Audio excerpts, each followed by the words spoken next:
let's unbox this camera. Got a bag of a couple goodies here. Security sticker, mounting template, documentation. It's like an Ethernet waterproofing kit, a tiny screw and little pokey tool, some mounting hardware, and this funky looking tool. We've got a DC power supply. We've got a mounting bracket, and here's the camera itself. It's pretty funky looking. Dual lenses. This one down here can obviously pan and tilt, and then this one stays fixed. Which is kind of a cool idea, because that's one of my gripes about the pan and tilt. Usually I leave them just in one spot because I don't want to miss the action. But with this, I can point in different directions and see what I need to see. I figured out what this little key is for.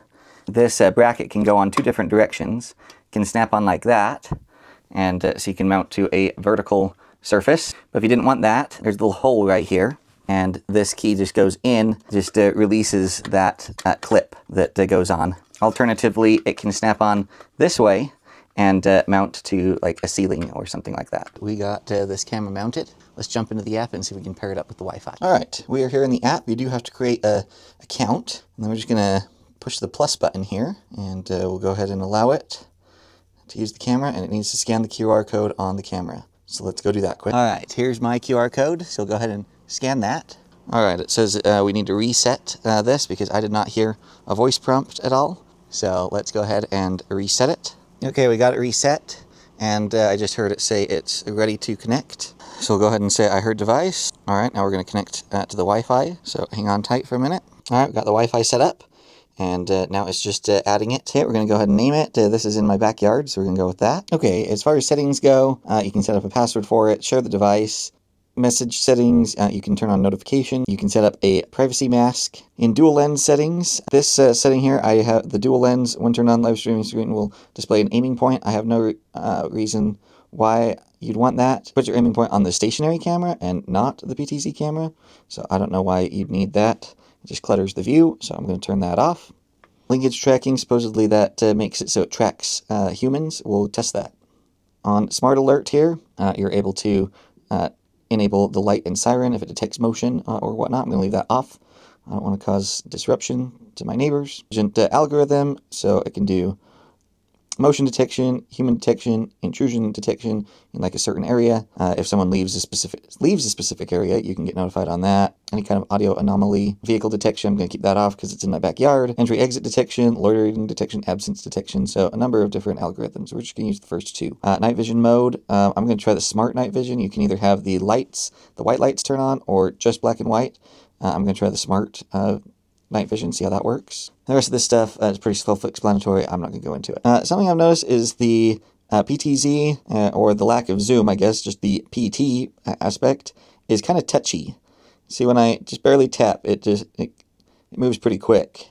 And if you push and hold, it really goes, and it's hard to tell, like, where it's going. I don't know, maybe that's me. Maybe it's just learning how to manipulate it so that it actually works. But like if I want to look at my shed door and I don't want to have a column in there, it can be a little bit touchy. You got to really be nimble and quick on the adjustment. I'd also love to have a way of removing the watermark that says their brand name. Not that that's a huge deal, but it would be nice. This camera does have a microphone, and you should be able to hear that feedback as I talk. I've got the phone close to the microphone. There's a bad echo. Okay, let's check its tracking ability. All right, so here on the screen recording, you can see me on the stationary camera. Let me walk up to my shed door here and see if it picks me up. It did pick me up. Now let's see if it tracks me. It tracked me for a second. All right, let's try moving it manually. There we go. It's found me again. Let's move. So it looks like it can track pretty good. Let's see if I go behind this post again. Does it lose me? Yes. But then when I come back out, it tracks me again. To a certain extent. Now it's zeroing in on my legs, and definitely not capturing my face. So the person tracking could definitely be improved. Okay, how does it do reading text? Well, let me turn around. I've got text on the back of my jacket, and I'm just going to walk away from the camera, and you'll be able to see the full quality recording on your screen and see how it does in daylight in terms of being able to read text during the daylight.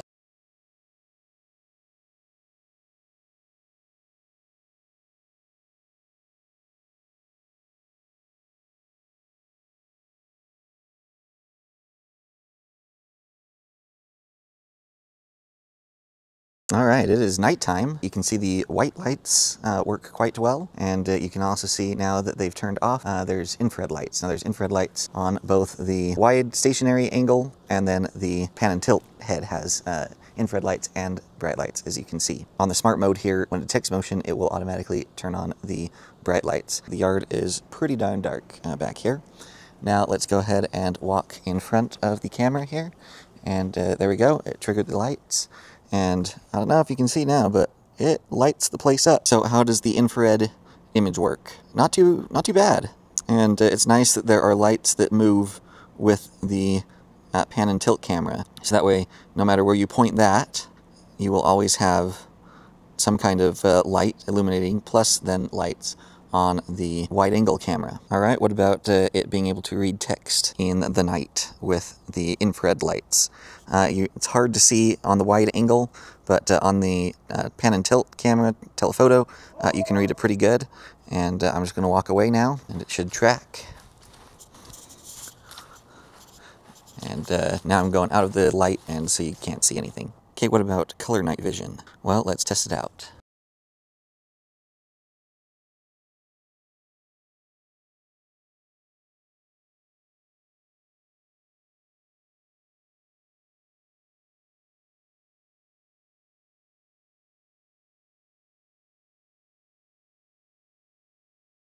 So what are my final thoughts on this camera?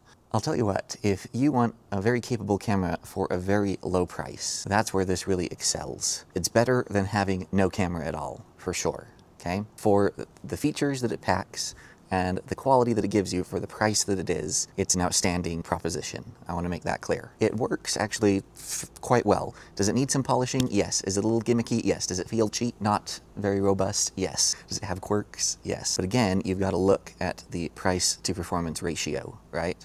These guys are trying to give you a camera that other places give you for knocking on the door of $300 for sub $100, right? Where the rubber meets the road, would I spend my personal money on this device? I personally wouldn't. I want something a little more robust with a little bit more of an ecosystem, and that maybe isn't quite as gimmicky as this. But again, if you're on a budget and you don't have any cameras, it's either this or nothing, then this is hands down substantially better than going with nothing. Anyway, those are my thoughts. Sound off in the comments yourselves down below on what you guys think. I always say the smartest people are in my comments section. I love hearing from you. So let me know your thoughts and what value you see in this product. I try to read and respond to as many of you as I possibly can. I think I do a pretty good job of it. Please consider liking the video and subscribing, and we'll catch you all next time.